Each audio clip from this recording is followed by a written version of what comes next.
Toby is a tram engine. He has cow catchers and side plates and doesn't look like a steam engine at all. He takes trucks from farms and villages to the main line and is cheerful to everyone he meets.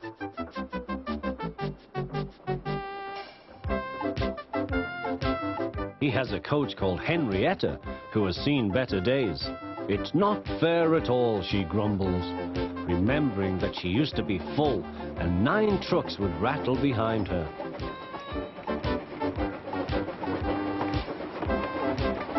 Now there are only 3 or 4, but the farms and factories send their goods mostly by lorry. Toby is always careful. The cars, buses and lorries often have accidents. Toby hasn't had an accident for years. The buses are crowded and Henrietta is empty.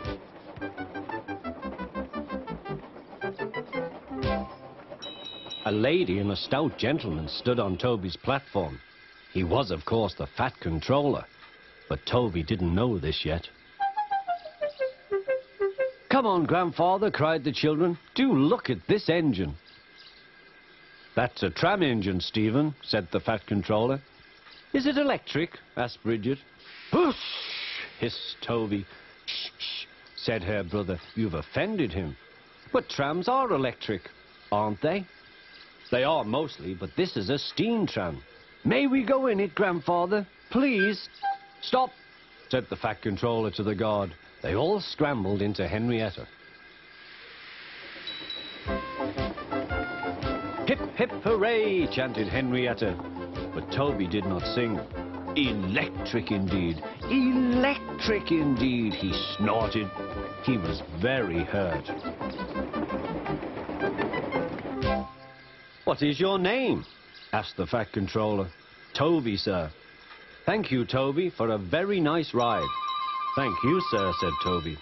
He felt better now. This gentleman, he thought, is a gentleman who knows how to speak to engines. The children came every day for a fortnight. Sometimes they rode with the guard, sometimes in empty trucks. On the last day of all, the driver invited them into his cab. All were sorry when they had to go away. And the fat controller and his family thanked everyone. "Come again soon," replied Toby. We will," called the children. And they waved till Toby was out of sight.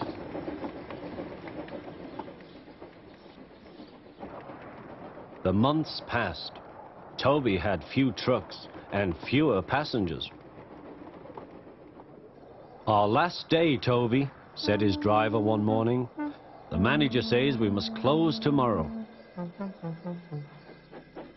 That day, everyone wanted the chance of a last ride. The passengers joked and sang, but Toby and his driver wished they wouldn't.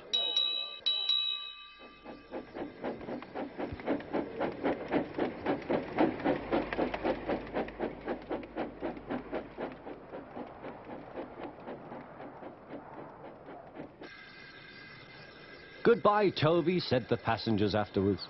"We are sorry your line is closing down." "So am I," said Toby. Nobody wants me, Toby thought, and went unhappily to sleep. Next morning, the shed was flung open, and he woke with a start to see his driver waving a piece of paper. "Wake up, Toby," they shouted, "and listen to this.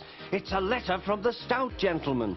Toby listened but I mustn't tell you any more, or I shall spoil the next story.